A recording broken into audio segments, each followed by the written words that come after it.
ഈശോ മിശിഹായ്ക്ക് സ്തുതിയായിരിക്കട്ടെ. യേശുവിൽ ഏറ്റവും സ്നേഹമുള്ള നിത്യജീവൻ ശുശ്രൂഷ അംഗങ്ങളെ, ദൈവത്തിൻ്റെ അനന്തമായ കൃപയൊഴുകുന്ന ഈ തിരുഹൃദയ മാസത്തിൽ യേശുവിൻ്റെ തിരുഹൃദയത്തിലേക്ക് നമ്മെ തന്നെ നമുക്കൊന്ന് സമർപ്പിക്കാം. നമുക്കൊരു നിമിഷം ഒന്ന് കരങ്ങൾ കൂപ്പി കണ്ണുകളടച്ച് ഏറ്റവും ഭക്തിയോടെ ഈ ശുശ്രൂഷയുടെ ആത്മീയ കൃപ നിറയപ്പെടാൻ വേണ്ടി പ്രാർത്ഥിക്കാം. കാരുണ്യവാനായ കർത്താവെ, അങ്ങയുടെ തിരുഹൃദയത്തിലേക്ക് ഞങ്ങളെ ഓരോരുത്തരെയും ചേർത്ത് വയ്ക്കുന്നു. അങ്ങയുടെ തിരുഹൃദയത്തിനൊത്തതാക്കി ഞങ്ങൾ ഓരോരുത്തരെയും മാറ്റണമേ. ഞങ്ങളുടെ ചിന്തകളെയും ഭാവനകളെയും ഞങ്ങളുടെ പ്രത്യാശകളെയും പ്രാർത്ഥനകളെയും ദൈവമേ അങ്ങയുടെ തിരുഹൃദയത്തിൻ്റെ ആഴങ്ങളിലേക്ക് ശക്തിയായി മാറ്റണമേ. ഞങ്ങളുടെ കുറവുകളെ നികത്തുന്ന അങ്ങയുടെ തിരുഹൃദയത്തിൻ്റെ സ്നേഹത്തിലേക്ക് ഞങ്ങൾ ചേർത്ത് വയ്ക്കുന്നു. ദൈവമേ, അങ്ങയുടെ തിരുഹൃദയത്തിനൊത്തതാക്കി ഞങ്ങളുടെ ഭാവനകൾ, ചിന്തകൾ, ഞങ്ങളുടെ കുടുംബങ്ങൾ, സഭാ കൂട്ടായ്മകൾ, ഞങ്ങളുടെ പ്രാർത്ഥനകൾ, ഞങ്ങളുടെ കുഞ്ഞുങ്ങൾ, യുവജനങ്ങൾ എല്ലാവരും മാറ്റപ്പെടട്ടെ. കർത്താവെ, അങ്ങയുടെ അനന്ത കാരുണ്യം ഈ ഒരു സമയങ്ങളിൽ അങ്ങയുടെ തിരുഹൃദയം വഴി ഞങ്ങൾക്ക് നൽകണമേ എന്ന് ഞങ്ങൾ പ്രാർത്ഥിക്കുന്നു. പിതാവിൻ്റെയും പുത്രൻ്റെയും പരിശുദ്ധാത്മാവിൻ്റെ നാമത്തിൽ ആമേൻ. ഈശോയിൽ ഏറ്റവും സ്നേഹമുള്ള നിത്യജീവൻ ശുശ്രൂഷകരെ, ദൈവത്തിൻ്റെ അനന്തമായ കൃപയൊഴുകുന്നതാണ് യേശുവിൻ്റെ തിരുഹൃദയം. ഈ ജൂൺ മാസം മുഴുവൻ വലിയ വലിയ തിരുനാളുകളുടെ ദിവസങ്ങളാണ്. പ്രത്യേകിച്ച് പെന്തക്കുസ്ത തിരുനാൾ ആഘോഷിച്ച് പരിശുദ്ധാത്മാവിൻ്റെ നിറവോടുകൂടി പരിശുദ്ധാത്മാവ് അവസാനമായി ഒഴുകിയിറങ്ങാൻ ദൈവം അനുവദിച്ച യേശുവിൻ്റെ തിരുഹൃദയ മാസം. നമുക്കറിയാം, ലോകത്ത് ഹൃദയം എന്നത് സൂചിപ്പിക്കുന്നത് സ്നേഹത്തിൻ്റെ വലിയ പ്രതീകമാണ്. യുവാക്കളും കുഞ്ഞുങ്ങളും സ്നേഹത്തെക്കുറിച്ച് വരയ്ക്കുന്നതും കാണിക്കുന്നതും ഈ ഒരു ഹൃദയം കാണിച്ചുകൊണ്ടാണ്. നമ്മൾ ഒത്തിരി ചിത്രങ്ങൾ കണ്ടിട്ടുണ്ട് ഹൃദയത്തെ കുറിച്ചിട്ടുള്ളത്. ചിലത് ഒരു മൂന്നിൻ്റെ ഷേപ്പിൽ ചെറുതാക്കി വെച്ചിരിക്കുന്ന, അല്ലെങ്കിൽ ബലൂണുകളുടെ ഷേപ്പുകളിൽ നമ്മൾ ഹൃദയത്തെ കണ്ടിട്ടുണ്ട്. അല്ലെങ്കിൽ പലവിധ ചിത്രങ്ങൾ കണ്ടിട്ടുണ്ട്. ഹൃദയത്തിലൂടെ ഒരു അമ്പ് കുത്തിക്കയറുന്ന ചിത്രങ്ങൾ, അല്ലെങ്കിൽ പല വിധത്തിലുള്ള ഹൃദയങ്ങളെ നമ്മൾ വരച്ച് കാണിച്ചിട്ടുണ്ട്. എന്നാൽ ലോകത്ത് ഒരു വ്യത്യസ്തമായ തിരുഹൃദയത്തിൻ്റെ ചിത്രമുണ്ട്. അത് യേശുവിൻ്റെ തിരുഹൃദയ ചിത്രമാണ്. നമുക്കറിയാം, എന്തുകൊണ്ടായിരിക്കണം ആ ഹൃദയത്തിനൊരു വ്യത്യസ്തത ഈ ലോകത്ത് വന്ന്. അങ്ങനെ ഒരു ഹൃദയം ഈ ലോകത്ത് വേറെ ആരും വരയ്ക്കപ്പെടുകയോ അതിനെക്കുറിച്ച് ധ്യാനിക്കുകയോ ചെയ്തിട്ടില്ല. കാരണം ഒന്നും ബാക്കി വയ്ക്കാതെ എല്ലാം നൽകിയ ഒരു ഹൃദയത്തിന് മറ്റൊരു കഥ നമ്മളോട് ജീവിതത്തിൽ പറയാനുണ്ട്. മറ്റൊരു ജീവിത സാഹചര്യത്തിൻ്റെ ജീവിത അനുഭവങ്ങൾ നമുക്ക് പങ്കുവയ്ക്കാനുണ്ട്. ആദ്യമേ തന്നെ നമുക്കൊരു വചനത്തിലൂടെ ചിന്തിക്കാം. എസെക്കിയേൽ പ്രവാചകന്റെ പുസ്തകത്തിൽ 36 അധ്യായം 26 മുതൽ 27 വരെയുള്ള തിരുവചനങ്ങൾ. എസെക്കിയേൽ 36, 26 മുതൽ 27 വരെയുള്ള തിരുവചനം. വചനം ഇങ്ങനെയാണ് പറയുന്നത്: ഒരു പുതിയ ഹൃദയം നിങ്ങൾക്ക് ഞാൻ നൽകും. ദൈവം തരുന്നൊരു വാഗ്ദാനമാണ്, ഞാൻ നിങ്ങൾക്കൊരു പുതിയ ഹൃദയം തരും. മറ്റൊരു വചനം, അതിൻ്റെ തുടർച്ചയായി വചനം പറയുകയാണ്, ഒരു പുതിയ ചൈതന്യം നിങ്ങളിൽ ഞാൻ നിക്ഷേപിക്കും. അപ്പോൾ നമുക്കുണ്ടാകുന്ന ഹൃദയത്തെ മാറ്റിവെക്കുന്ന മറ്റൊരു ഹൃദയം നമുക്ക് തരാൻ കഴിയുന്ന യേശുവിൻ്റെ തിരുഹൃദയത്തിൻ്റെ സാധ്യതകളെയാണ് എസെക്കിയേൽ പ്രവാചകൻ ഇവിടെ പറഞ്ഞു വയ്ക്കുന്നത്. അതുകൊണ്ട് അങ്ങനെ ഒരു ഹൃദയം സ്വീകരിക്കാൻ ഞാനും നിങ്ങളും തയ്യാറായാൽ നമുക്കുണ്ടാകുന്നത് പരിശുദ്ധാത്മാവിലുള്ള ഒരു പുതിയ ചൈതന്യമാണെന്ന് ഇന്നത്തെ ദൈവവചനം നമ്മൾ പഠിപ്പിക്കാം. തുടർന്ന് വചനം പറയാണ്, നിങ്ങളുടെ ശരീരത്തിൽ നിന്ന് ശിലാഹൃദയം എടുത്തു മാറ്റി മാംസള ഹൃദയം ഞാൻ നൽകും. മനുഷ്യ ഹൃദയങ്ങൾക്ക് പലപ്പോഴുള്ളത് ഒരു ശിലാഹൃദയമാണ്. ശിലാഹൃദയം എന്ന് പറഞ്ഞാൽ മറ്റുള്ളവരെ മനസ്സിലാക്കാൻ പറ്റാത്ത ഒരു ഹാർഡ്നെസ്, അല്ലെങ്കിൽ ഒരു കല്ല് പോലെയുള്ള ഒരവസ്ഥ. അതുകൊണ്ട് ചിലർ പറയാറില്ലേ, നിൻ്റെ കല്ല് പോലെയുള്ള മനസ്സുകൊണ്ടാണ് നീ ഇങ്ങനെ ജീവിക്കേണ്ട കാരണം. പലപ്പോഴും നമ്മുടെ ജീവിതത്തിലെ മനസ്സാക്ഷികളിൽ മനസ്സിനെ, അല്ലെങ്കിൽ ഹൃദയത്തെ ഒത്തിരി മുറിവുകൾ കൊണ്ട് നിറയുമ്പോൾ നമ്മുടെ മനസ്സിന് ഒരിക്കലും മറ്റുള്ളവരെ മനസ്സിലാക്കാനുള്ള ഒരു ഹൃദയം നമുക്കില്ലാതെ പോകും. അപ്പോൾ നമ്മൾ തിരിച്ചറിയുക, നമ്മുടെ ഹൃദയങ്ങൾക്ക് എവിടെയോ ഒരു ശിലാഹൃദയം വന്നിട്ടുണ്ട്.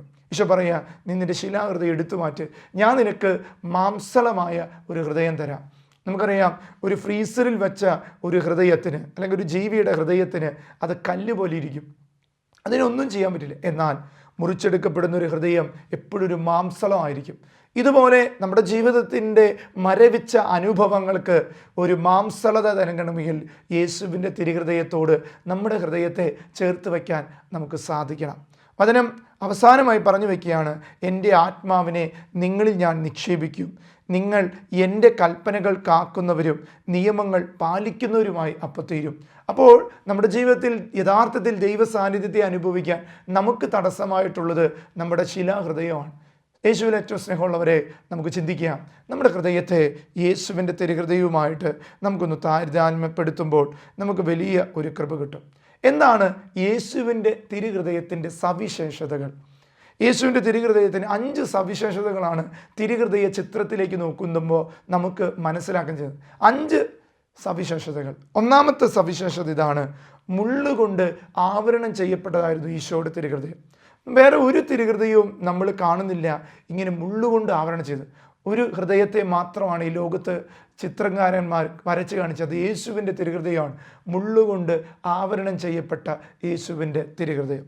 രണ്ടാമത്തെ സവിശേഷത, യേശുവിൻ്റെ തിരുഹൃദയത്തിൽ നിന്ന് ഉയർന്നു വരുന്ന വിശുദ്ധ കുരിശ്. വലിയൊരു കുരിശ് നമുക്ക് കാണാം. എന്താണ് അതിൻ്റെ അർത്ഥമെന്ന് നമുക്ക് ചിന്തിക്കാം. നമുക്കറിയാം, കുരിശുകൾ എടുക്കുന്നൊരു മനുഷ്യൻ്റെ ഹൃദയത്തിൽ കുരിശുകളെ സ്നേഹിച്ചാൽ അത് ക്രിസ്തുവിൻ്റെ ഹൃദയത്തോട് ചേർക്കപ്പെടുന്ന ഒരു ഹൃദയമായിട്ട് മാറാറുണ്ട്. മൂന്നാമത്തത്, കുരിശിനെ പുണർന്നു നിൽക്കുന്ന അഗ്നിനാവുകളാണ്. ഈ ഹൃദയത്തിൽ നിന്ന് ജ്വലിച്ചിറങ്ങുന്ന കുരിശിനെ ജ്വലിപ്പിക്കുന്ന ഒരു അഗ്നിനാവുകൾ. അത് വളരെ പ്രധാനപ്പെട്ട ജീവൻ്റെ അഭിഷേകമാണെന്ന് നമ്മളെ പഠിപ്പിക്കുന്നുണ്ട്. നാലാമതായിട്ട്, ഹൃദയത്തിൽ വലിയൊരു മുറിവുണ്ട് ഈശോയുടെ തിരുഹൃദയത്തിൽ. ഈശോയുടെ ഹൃദയത്തിൽ മാത്രമാണ് അതുപോലൊരു വലിയ മുറിവ് ഈ ലോക ചരിത്രങ്ങളിൽ ചിത്രങ്ങളിലും കാണിച്ചു വയ്ക്കുന്ന യേശുവിൻ്റെ തിരുഹൃദയത്തിന് പ്രത്യേകത. അഞ്ചാമതായിട്ട്, ആ ഹൃദയത്തിൽ നിന്ന് ഒഴുകിയിറങ്ങുന്ന ഓരോ തുള്ളി രക്തവുമാണ്. ഇങ്ങനെ 5 സവിശേഷതകളുള്ള ഒരു ഹൃദയ ചിത്രമാണ് യേശുവിൻ്റെ തിരുഹൃദയ ചിത്രം.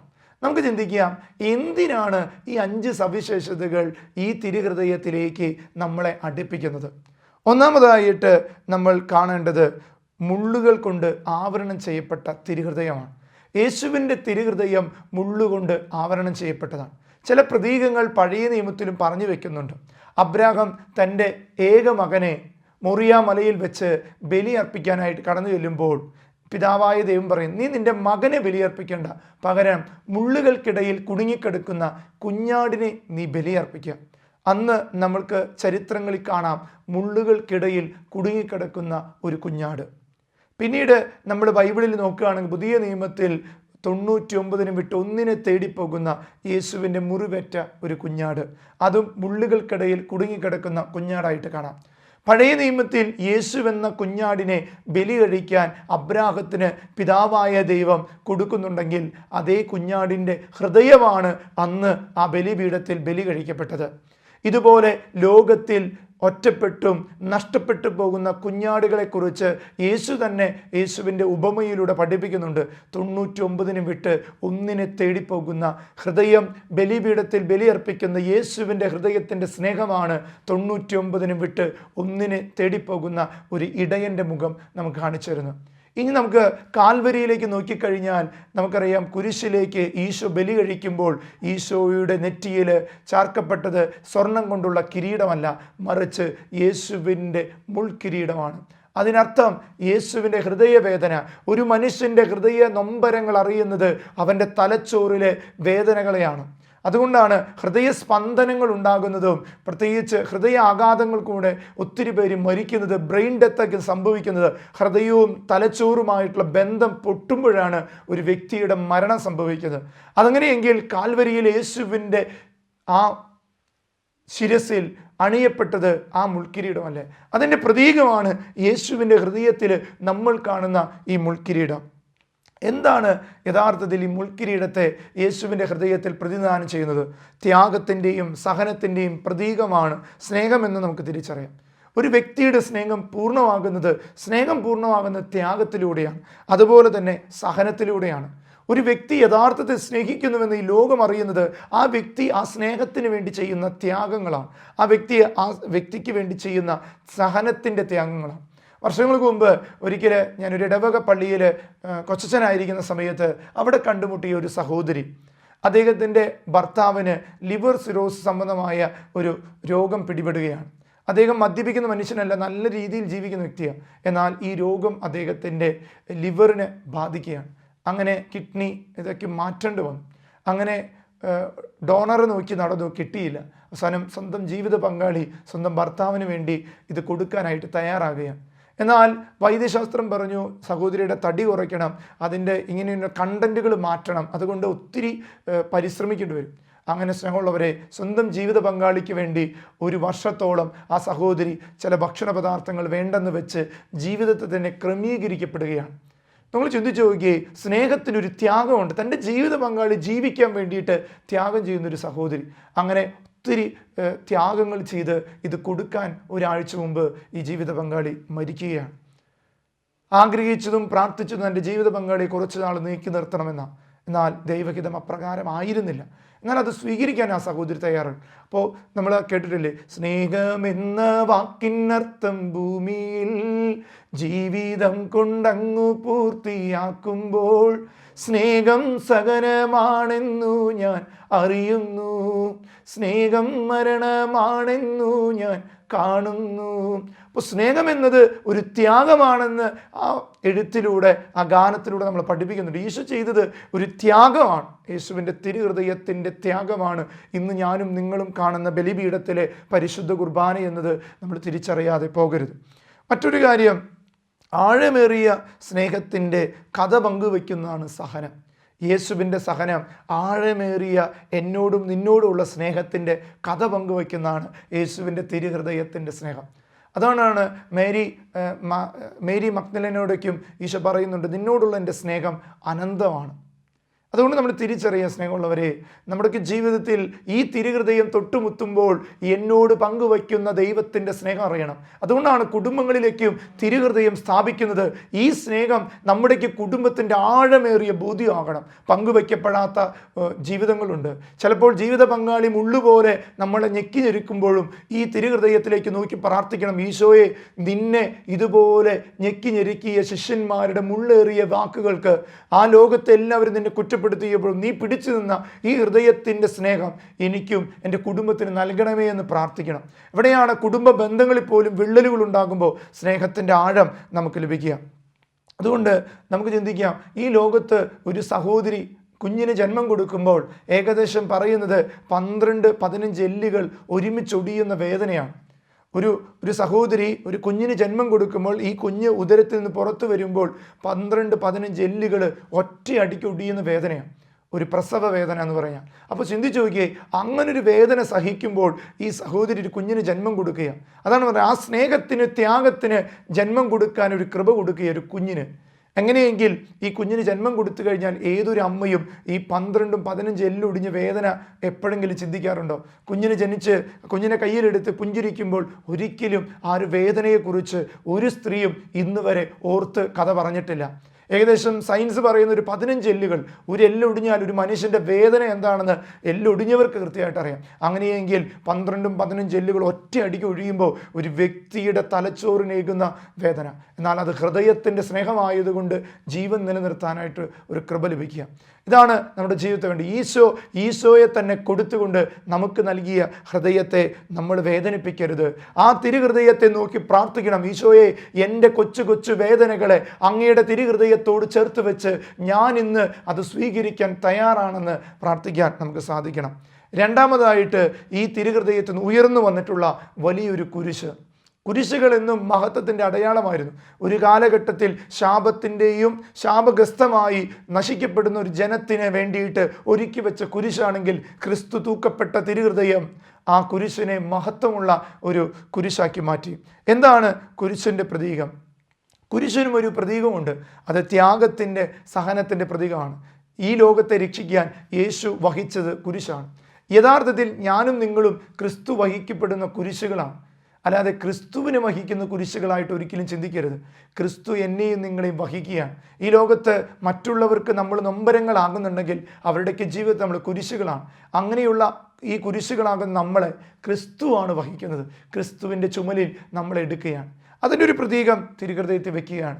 നിങ്ങളെ ചുമക്കാനുള്ള കുരിശ് നിങ്ങളാണ് എൻ്റെ ഹൃദയത്തിലെ കുരിശുകളായിട്ട് ഉയർത്തപ്പെടേണ്ടത്. യേശു മനുഷ്യന് വേണ്ടി സ്വർഗവുമായിട്ട് ഭൂമിയെ ബന്ധിപ്പിച്ച ഒരു വലിയ ആയുധമാണ് കുരിശ്. നമുക്കറിയാം, ചില സ്റ്റെപ്പ് പടികളുണ്ട്. ഒരു വീട്ടിൻ്റെ മുകളിലുള്ള നിലയിലേക്ക് പോകണമെങ്കിൽ അതിന് കോവണിയുണ്ട്. ഇതുപോലെ ഞാനെന്ന വ്യക്തി ഭൂമിയിൽ ജീവിക്കുന്ന എനിക്ക് സ്വർഗത്തിൽ പോകാൻ ദൈവം തന്ന കോവണിയുടെ പേരാണ് കുരിശ്. നമുക്കറിയാം യേശു എങ്ങനെയാണ് കുരിശിൽ തറക്കുന്നത്. ഭൂമിയും സ്വർഗവുമായി ബന്ധപ്പെട്ട് അതിൻ്റെ നടുവിൽ നിന്നുകൊണ്ട് മധ്യസ്ഥ പ്രാർത്ഥന നടത്തിയതാണ് യേശുവിൻ്റെ കുരിശിലെ മരണം. നമുക്ക് ചിന്തിക്കാം, അങ്ങനെയെങ്കിൽ നമ്മുടെയൊക്കെ ജീവിതത്തിൽ കുരിശു മരണങ്ങൾ പലപ്പോഴും ഭൂമിയെയും സ്വർഗത്തെയും സ്വന്തമാക്കുന്ന ക്രിസ്തു അനുഭവങ്ങൾ കിട്ടും. ഞാനും നിങ്ങളും ഈ ഭൂമിയിൽ ഒരു കുരിശായി കിടക്കുകയാണെങ്കിൽ, അതിൻ്റെ നടുവിൽ ക്രിസ്തു ജനിക്കുകയാണെങ്കിൽ, ക്രിസ്തു സഹിച്ച് മരിക്കുകയാണെങ്കിൽ എനിക്കും നിങ്ങൾക്കും സ്വർഗലബ്ധി സാധ്യതമാണെന്ന് ഈശോയുടെ തിരുഹൃദയത്തിലെ കുരിശ് നമ്മളെ പഠിപ്പിക്കുകയാണ്. കുരിശ് സ്നേഹത്തിൻ്റെ ഒരു അടയാളമാണ്. മനുഷ്യനോട് ദൈവത്തിന് കാണിക്കാൻ പറ്റുന്ന സ്നേഹത്തിൻ്റെ അടയാളം. കുരിശിനാണ് ഈശോ തൻ്റെ സ്നേഹം പൂർണ്ണമാക്കിയത്. നല്ല കള്ളനെ സ്വർഗമെന്ന നല്ല രാജ്യത്തിലേക്ക് നല്ലവനാക്കി കൂട്ടിക്കൊണ്ടുപോയത്. ഒറ്റക്കണ്ണൻ പടയാളി കുത്തിമുറിവേൽപ്പിച്ച ഹൃദയത്തിൽ നിന്ന് ഒഴുകിയിറങ്ങിയതും ആ കുരിശിലെ സ്നേഹമാണെന്നുള്ള തിരിച്ചറിവ് നമുക്ക് നൽകുകയാണ്. അങ്ങനെയെങ്കിൽ കുരിശുകൾ എടുക്കുന്നവർ സ്നേഹിക്കുന്നവരാണ്. കുരിശുകൾ എടുക്കുന്നവർ, അച്ഛൻ പറഞ്ഞത് കൃത്യമായിട്ട് ഓർക്കണം, കുരിശുകൾ എടുക്കുന്നവരാണ് ക്രിസ്തുവിൻ്റെ സ്നേഹം. കുരിശുകളെ തള്ളിപ്പറയുന്നവരും കുരിശിനെ വഴിയിലിട്ട് പോകുന്നവരും ഒരിക്കലും ക്രിസ്തു ശിഷ്യന്മാരുടെ യഥാർത്ഥ സ്നേഹത്തിലേക്ക് കടന്നു വരുന്നില്ല. മൂന്നാമതായിട്ട് കുരിശിനെ പുണരുന്ന അഗ്നിനാവുകളാണ്. നമുക്കറിയാം, അഗ്നി എപ്പോഴും ശുദ്ധീകരിക്കുന്നതാണ്. മനുഷ്യൻ്റെ ജീവിതത്തിൻ്റെ കുരിശുകളെ ക്രിസ്തുവാകുന്ന ഹൃദയത്തിൻ്റെ അഗ്നി കൊണ്ട് ജ്വലിപ്പിക്കപ്പെടുമ്പോൾ അവിടെ ഒരു ശുദ്ധീകരണം സംഭവിക്കുന്നുണ്ട്. കർത്താവിൻ്റെ സ്നേഹത്തിൽ എരിയുന്നതാണ് കർത്താവിൻ്റെ ഹൃദയം. അതുകൊണ്ട് ഈ കുരിശിന് ചുറ്റുമുള്ള ഈ ഹൃദയത്തിന് മുകളിലുള്ള ഈ അഗ്നിനാവുകൾ യേശുവിന് ഈ ലോകത്തോടുള്ള സ്നേഹമാണ്. സ്നേഹമുള്ളവരെ, നമ്മളോടൊക്കെ വ്യക്തിപരമായിട്ട് സ്നേഹം പ്രകടിപ്പിക്കുന്നതാണ് ഈശോയുടെ തിരുഹൃദയത്തിലെ അഗ്നിനാവുകൾ. നമ്മളൊന്ന് നോക്കുമ്പോൾ അറിയണം, ഈശോയ്ക്ക് എന്തൊരു സ്നേഹമാണ് എന്നോട്, ഈശോയ്ക്ക് എന്തൊരു സ്നേഹമാണ് എന്നോട്. ഒരിക്കൽ പഠിച്ചു വെച്ച ഒരു സുഹൃത്ത് ഓർത്തു പോവുകയാണ്. ആ സുഹൃത്ത് എങ്ങനെയാണ്? എന്നോടുള്ള സ്നേഹത്താൽ എരിയുന്ന ഈശോയുടെ തിരുഹൃദയമേ, നിന്നോടുള്ള സ്നേഹത്താൽ എന്നെ ജ്വലിപ്പിക്കണമേ. അതിനും ഇങ്ങനെ പറയുകയാണ്, സുഹൃത്തുമേ പറയാം, എന്നോടുള്ള സ്നേഹത്താൽ എരിഞ്ഞ ഈശോയുടെ തിരുഹൃദയമേ, നിന്നോടുള്ള സ്നേഹത്താൽ എരിഞ്ഞു തീരാൻ എനിക്ക് കൃപ തരണമേ. യഥാർത്ഥത്തിൽ എന്നോടുള്ള സ്നേഹത്താൽ എരിഞ്ഞ ഹൃദയത്തെ നോക്കുമ്പോൾ നിന്നോടുള്ള സ്നേഹത്താൽ എരിയാൻ എനിക്ക് കൃപ തരണമേ. യഥാർത്ഥം നമ്മൾ പ്രാർത്ഥിക്കുന്നത് എങ്ങനെയല്ലേ? നമ്മൾ പലപ്പോഴും നമ്മൾ പറയാറുണ്ട്, നിന്നോടുള്ള സ്നേഹത്താൽ ഞാൻ എരിയുകയാണ്, അതുകൊണ്ട് എന്നോടുള്ള സ്നേഹത്താൽ നീ എരിയണമേ. ഒരിക്കലും സാധിക്കുന്ന സ്നേഹമുള്ളവരെ, നമ്മോടുള്ള സ്നേഹത്താൽ എരിയുന്നൊരു ഹൃദയമാണ് ഈശോയുടെ. അതുകൊണ്ട് അവനോടുള്ള സ്നേഹത്താൽ എരിയാനുള്ളൊരു കൃപ എനിക്ക് തരണം. എന്നാലേ സഹനങ്ങൾ സ്വീകരിക്കാൻ പറ്റുള്ളൂ. അങ്ങനെയേ നൊമ്പരങ്ങൾ നമുക്ക് ഏറ്റെടുക്കാൻ പറ്റുള്ളൂ. അങ്ങനെയേ നമ്മുടെ ജീവിതത്തിൽ ഒരു കൃപ, ഒരു വിശുദ്ധി നമുക്ക് കൊണ്ടുവരാൻ പറ്റുള്ളൂ. അതുകൊണ്ട് ഇതാണ് യേശുവിൻ്റെ തിരുഹൃദയത്തിൽ നിന്ന് അഗ്നിനാവുകൾ ഉയർന്നിറങ്ങുന്നത്. പെന്തക്കോസ്ത് നാളിൽ ഈശോയ്ക്ക് നമ്മോടുള്ള സ്നേഹമല്ലേ സ്വർഗത്തിൽ നിന്ന് അഗ്നിനാവുകളായിട്ട് നമ്മുടെ ഉള്ളിലേക്ക് വന്ന്. നമ്മുടെ സ്നേഹമല്ലല്ലോ, നമ്മൾ പ്രാർത്ഥിച്ചു എന്ന് ശരിയാ, എന്നാൽ സ്വർഗമാണ് ഈ അഗ്നിയെ നമ്മുടെ ഉള്ളിലേക്ക് ഇറക്കി കൊണ്ടുവന്നത്. ഇതാണ് കാലഘട്ടത്തിൽ നമുക്ക് വേണ്ടത്. ഞങ്ങളൊരു നാലാമത്തത്, ഹൃദയത്തിലെ വലിയൊരു മുറിവ്. മുറിവുകളില്ലാത്തവരാരുമില്ല. അഗസ്തീനോസ് പറയുന്നൊരു മനോഹരമായ വാചകമുണ്ട്, മുറിവുകളില്ലാത്ത ഒരു ദൈവമേ ഈ ലോകത്തുള്ളൂ, എന്നാൽ മുറിവുകളില്ലാത്ത ഒരു മനുഷ്യൻ പോലുമില്ല. എന്നിട്ട് അദ്ദേഹം കൂട്ടിച്ചേർക്കുക, ഈ ലോകത്ത് ദൈവത്തിൻ്റെ മുറിവുകളില്ലാത്തൊരു മനുഷ്യൻ പോലുമില്ല. ദൈവപുത്രനായ യേശു ക്രിസ്തു വരെ മുറിവേറ്റു, എന്നാൽ മുറിവുകളെ ഉണക്കാൻ ഒരുവന് മാത്രം കഴിയും. കാരണം മുറിവുകളെ ഒരു തിരുമുറിവാക്കിയെടുത്ത യേശുവിൻ്റെ തിരുഹൃദയത്തോട് ചേർത്ത് വെച്ചാണ് അഗസ്തീനോസ് ഇത് പറയുന്നത്. അതുകൊണ്ട് പാപങ്ങളില്ലാത്തൊരു മകൻ ഈ ഭൂമിയിലുണ്ടെങ്കിൽ മുറിവുകളുള്ള മക്കളെ നമുക്ക് മുറിവേറ്റ ഒരു ഹൃദയമുള്ള ക്രിസ്തുവിൻ്റെ മുറിവിലേക്ക് നിൻ്റെ മുറിവുകളെ ചേർത്ത് വയ്ക്കുമ്പോൾ നിൻ്റെ പാപത്തിൻ്റെ ശാപത്തിൻ്റെ ബന്ധനങ്ങളെ എടുത്തു മാറ്റാൻ യേശുവിൻ്റെ തിരുഹൃദയത്തിന് സാധിക്കും. ഈ നാലാമത്തെ പ്രതീകം നമ്മളെ ഒത്തിരി ചിന്തിപ്പിക്കേണ്ടതാണ്. അതെങ്ങനെയാണ്? യേശു ഏറ്റുവാങ്ങിയ അവസാനത്തെ മുറിവാണ് യേശുവിൻ്റെ തിരുഹൃദയത്തിലെ മുറിവ്. വേറൊരു മുറിവും യേശുവിനില്ല. യേശു ഏറ്റെടുത്ത അവസാനത്തെ മുറിവ്. എല്ലാ മുറിവുകളും കഴിഞ്ഞ് യേശു കുരിശിൽ മരിച്ചു. എന്താണ് ഈ മുറിവിൻ്റെ പ്രത്യേകത? ഈ മുറിവിന് വളരെ വലിയ പ്രത്യേകതയുണ്ട്. നമ്മൾ ബൈബിളിൻ്റെ ചരിത്രത്തിൽ നോക്കിക്കഴിഞ്ഞാൽ പറയുന്നുണ്ട്, പെസഹ കഴിഞ്ഞിട്ടുള്ള ആദ്യ ശനിയാഴ്ച ഈ കുരിശിൽ ആരെയും തറച്ചിടരുത്. അത് യഹൂദ നിയമം അനുസരിച്ച് വലിയ ശിക്ഷാർഹമായ നിയമമാണ്. അതുകൊണ്ട് കുരിശിൽ തറയ്ക്കപ്പെട്ട ശരീരങ്ങൾ കുരിശിൽ നിറക്കണം. അത് മരിച്ചാലേ ഇറക്കാൻ പറ്റുള്ളൂ. അതുകൊണ്ട് യേശുവും കള്ളന്മാരും കുരിശിൽ കിടക്കുന്ന സമയത്ത് പടയാളികൾ ഒരുപം വന്ന് എന്തു ചെയ്തു? അവരുടെ കണങ്കാലുകൾ തകർത്തു. രണ്ടുപേരുടെയും കണങ്കാല് തകർത്ത് അവർ കുരിശിൽ. എന്തിനാണ് ഈ കണങ്കാല് തകർക്കുന്നത്? കണങ്കാല് തകർക്കുന്നതിന് ഒരു വലിയ അർത്ഥമുണ്ട്. ഈ മുട്ടുകാല് ഒരു വ്യക്തിയുടെ, കുരിശിൽ തൂക്കപ്പെട്ട ഒരു വ്യക്തിയുടെ മുട്ടുകാല് തകർത്ത് കഴിഞ്ഞാൽ ആ ശരീരം ഇങ്ങനെ തൂക്കപ്പെടും.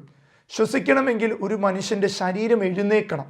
നമുക്കറിയാം, നമ്മൾ ശ്വസിക്കുമ്പോൾ നമ്മുടെ ഈ ശരീരത്തിലുള്ള എല്ലുകൾ അല്ലെങ്കിൽ ഈ ഹൃദയ സ്പന്ദനങ്ങൾ ഉയരും. അപ്പോഴാണ് ശ്വാസം ഉള്ളിലേക്ക് പോകുക, അപ്പോൾ ഇടിപ്പ് എന്നാണ്. അതൊരു വലിയ സത്യമാണ്. ശാസ്ത്രം അനുസരിച്ച് ഒരു വ്യക്തി ഇങ്ങനെ തൂക്കിയിട്ട് കഴിഞ്ഞാൽ നമുക്ക് ശ്വസിക്കാൻ പറ്റില്ല, അങ്ങനെ ശ്വാസം വെട്ടിമരിക്കും. അതുകൊണ്ടാണ് ഈ കള്ളന്മാരുടെ കണങ്കാല് തകർത്തപ്പോൾ അവർ തൂക്കപ്പെട്ടു. അങ്ങനെ ശ്വാസം വലിക്കാൻ പറ്റാതെ ശ്വാസം മുട്ടിയാണ് അവർ മരിക്കുന്നത്. എന്നാൽ യേശു പണ്ടേ മരിച്ചിരുന്നു എന്ന് കണ്ടതുകൊണ്ട് യേശുവിൻ്റെ കണങ്കാല് തകർത്തില്ലെന്ന് ദൈവവചനത്തിൽ നമ്മൾ അറിയുന്നുണ്ട്. എന്നാൽ അതിലൊരുവൻ മാത്രം അത് വിശ്വസിക്കുന്നില്ല, ഒരു ഒറ്റക്കണ്ണൻ പടയാളി.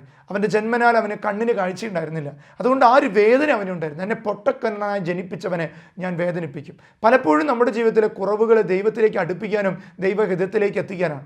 എന്നാൽ ആ ഒറ്റക്കണ്ണൻ പടയാളി അവൻ്റെ വിലാപുറത്ത് കുത്തിയപ്പോൾ വേണമെങ്കിൽ യേശുവിന് കാഴ്ച കൊടുക്കാതിരിക്കായിരുന്നു. എന്നാൽ ഈശോ അവനെ സ്നേഹിച്ചിരുന്നു.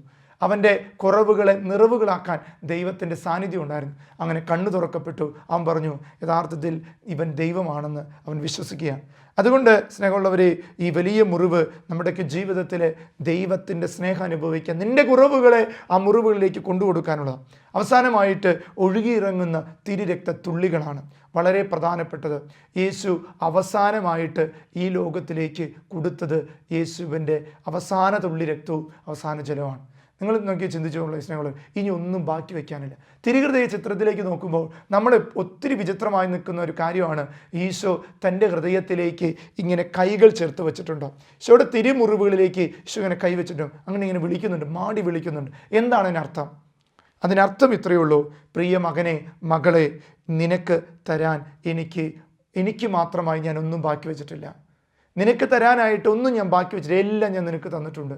എൻ്റെ സ്നേഹമുള്ളവരെ, ഈ തിരുഹൃദയത്തിലേക്ക് ഒന്ന് നോക്കിയേ. ഒന്നും ബാക്കി വയ്ക്കാതെ, നിനക്കായി ബാക്കി വയ്ക്കാതെ എല്ലാം ഞാൻ തന്നിട്ടുണ്ട്. ഒന്ന് കരങ്ങൾ കൂപ്പി പിടിച്ച്, ഈശോയെ, ഈ തിരുഹൃദയ മാസത്തിൽ അങ്ങയുടെ തിരുമുറിവുകളിലേക്ക് ഞങ്ങളെ ക്ഷണിക്കുമ്പോൾ ഞങ്ങളുടെ മുറിവുകളെയും വേദനകളെയും ഞങ്ങൾ സമർപ്പിക്കുന്നു. ഒന്നും ബാക്കി വയ്ക്കാതെ എല്ലാം ഞങ്ങൾക്കായി നൽകിയ ഇതുപോലെ സ്നേഹിക്കുന്ന ഒരു ദൈവത്തെ ഞങ്ങൾ മറന്നുപോകാതെ സ്നേഹിക്കാൻ കൃപ നൽകണമേ. കാരുണ്യവാനായ ദൈവമേ, ഈ തിരുഹൃദയത്തിൻ്റെ സ്നേഹം, ഈ സവിശേഷതകൾ ഞങ്ങളുടെ ജീവിതത്തിലും പതിപ്പിച്ചുറപ്പിക്കുവാൻ കൃപയുണ്ടാകണമേ എന്ന് ഞങ്ങൾ പ്രാർത്ഥിക്കുന്നു. ഈ നിത്യജീവൻ ശുശ്രൂഷ പങ്കെടുത്ത മക്കളെ അനുഗ്രഹിക്കണമേ. നമ്മുടെ കർത്താവ് ഈശോ മിശിഹായുടെ കൃപയും പിതാവായ ദൈവത്തിൻ്റെ സ്നേഹവും പരിശുദ്ധാത്മാവിൻ്റെ സഹവാസവും യേശുവിൻ്റെ തിരുഹൃദയത്തിൻ്റെ കൃപ വഴി നിങ്ങൾക്കുണ്ടാകുമാറാകട്ടെ, ഇപ്പോഴും എപ്പോഴും എന്നേക്കും. ആമേൻ.